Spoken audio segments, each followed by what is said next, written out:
ఎక్కడా ఏ కంపలో పడతాడో తెలియదు, ఏ గంగలో పడతాడో తెలియదు, ఏ పొల చెట్టుకు చిక్కుకుంటుందో తెలియదు, ఎక్కడ పడతాడో తెలియదు. కారణం దానిపైన దారానికి దానిపైన కనెక్షన్ తెగిపోయింది.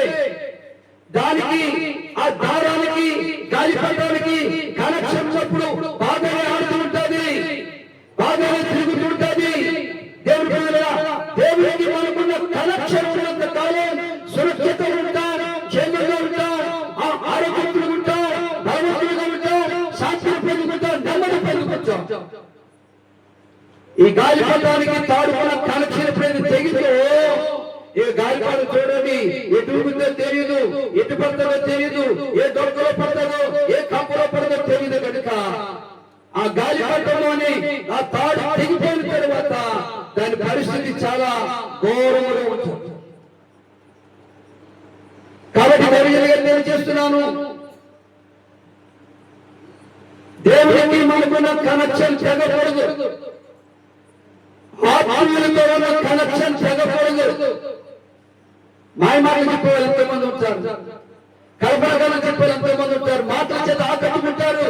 కానీ రిలేషన్షిప్ అనేది భక్తి జీవితంలో, విశ్వాస జీవితంలో, ఆత్మీయ జీవితంలో కనెక్షన్ తెగకూడదు. ఇలాంటి ఆత్మీయ జీవితం కనెక్షన్ తెగిపోయినటువంటి లోతు జీవితం ఏమైందో చూడండి. ప్రార్థన పడిన అబ్రహాముతో సేవ చేసినంత కాలం లోతు జీవించబడ్డాడు. భక్తి పడినటువంటి అబ్రహాముతో సేవ చేసినంత కాలం లోతు మేలు పొందుకున్నాడు, దీవించబడ్డాడు, వెలిగించబడ్డాడు, అభివృద్ధి చెందాడు. ఎప్పుడైతే చిన్న కలహం ప్రారంభమైంది, ఏం ప్రారంభమైంది? మనసులో కలహం ప్రారంభమైంది, గుండెల్లో కలహం ప్రారంభమైంది, కొంచెం స్వార్థం పెరిగింది. అబ్రహాముతో నీకు తెప్పేసుకున్నాడు లోతు, అబ్రహాము దూరమైపోయాడు లోతు. వెళ్ళిన తర్వాత సొదొమ గొమొర్రా పట్టణంలో శ్రమలకు గురయ్యాడు, ఇబ్బందులకు గురయ్యాడు, బాధలకు గురయ్యాడు, దరిద్రతకు గురయ్యాడు, బానిసైపోయాడు. అందుకు మనం చేయవలసిన పని పెట్టి ఆత్మీయులతో వచ్చే అనుభవాన్ని, దేవుడితో సంబంధాన్ని మనం తెచ్చుకోకూడదు. మన క్రియల వలన, మన ఆలోచన వలన, మన పద్ధతుల వలన. చూడండి, నయోమి తన భర్తను తీసుకుని, తన పిల్లలు తీసుకుని ఎక్కడికి వెళ్ళింది? దేవుడు ఎల్లతోని స్థలానికి వెళ్ళింది. దేవుడితో కనెక్షన్ చెప్పేస్తుంది, దేవుడితో రిలేషన్షిప్ చెప్పేస్తుంది.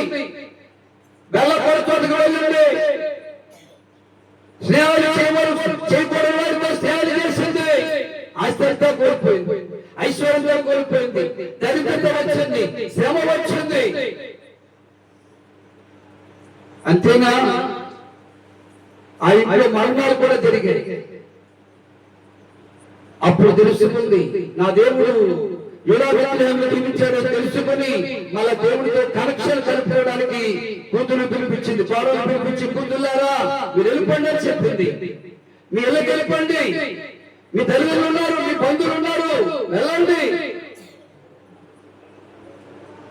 వార్త అయితే బుద్ధి పెట్టుకుని వెళ్ళిపోయింది, రూత్ అయితే ఎత్తుకుని ఉంది. అయితే దేవుడితో కనెక్షన్ పెంచుకోవడానికి మళ్ళా యూదా బెత్లెహేముకు వచ్చింది నయోమి. తన జీవితం ఏమైంది? దీవించబడింది, ఆశీర్వించబడింది. ప్రభుదాస పరిస్థితి కూడా అంతే. ఎప్పుడైతే దేవుడితో తెంపుకున్నాడో, లోకంతో కనెక్షన్ పెట్టుకున్నాడో, రాజకీయానికి లోపడ్డాడో, లోకానికి లోపడ్డాడో, చాలా కష్టాలు వచ్చాయి, శ్రమలు వచ్చాయి, మరణకరమైన వ్యాధులు వచ్చాయి, తను కృంగిస్తాయి, ఇబ్బంది పెట్టాయి, నలుగుబడ్డాయి. ఆ విషయాన్ని తెలుసుకొని అయ్యో నాకు ఇదొద్దు, అయ్యో నాకు ఇదొద్దు అని మళ్ళా దేవుడితో వచ్చి దేవుడితో కనెక్షన్ పెట్టుకొని దేవుడి సన్నిధిలో పశ్చాత్తాపంతో ప్రార్థన చేసి దేవుడికి తన హృదయంలో చోటిచ్చి తను చేసిన తప్పిదాలు ఒప్పుకొని ప్రార్థించాడు. కనుకని దేవుడితో రిలేషన్షిప్ కలిగింది. కనుకని దేవుడి సన్నిధిలో తను ప్రార్థనాపరుడుగా ఉండి, తను భక్తిపరుడుగా ఉండి, బలహీనతలో కూడా దేవుని స్తుతించి, బాధలో కూడా దేవుడికి తన హృదయంలో చోటిచ్చాడు. ప్రభువా, నీ ఆత్మ సంబంధమైన కనెక్షన్ చెప్పుకున్నాను, పరిశుద్ధుల సహవాసాన్ని పోగొట్టుకున్నాను, ప్రార్థనా పరుల సాంగత్యాన్ని పోగొట్టుకున్నాను. తిరిగాను. మరలా తిరిగి ఎక్కడికి వచ్చాడు? తిరిగి మరలా ప్రార్థనా పరుల సహవాసానికి వచ్చాడు. వచ్చి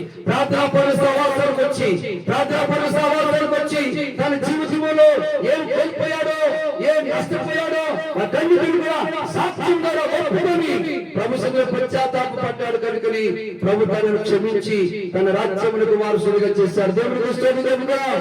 హల్లెలూయా.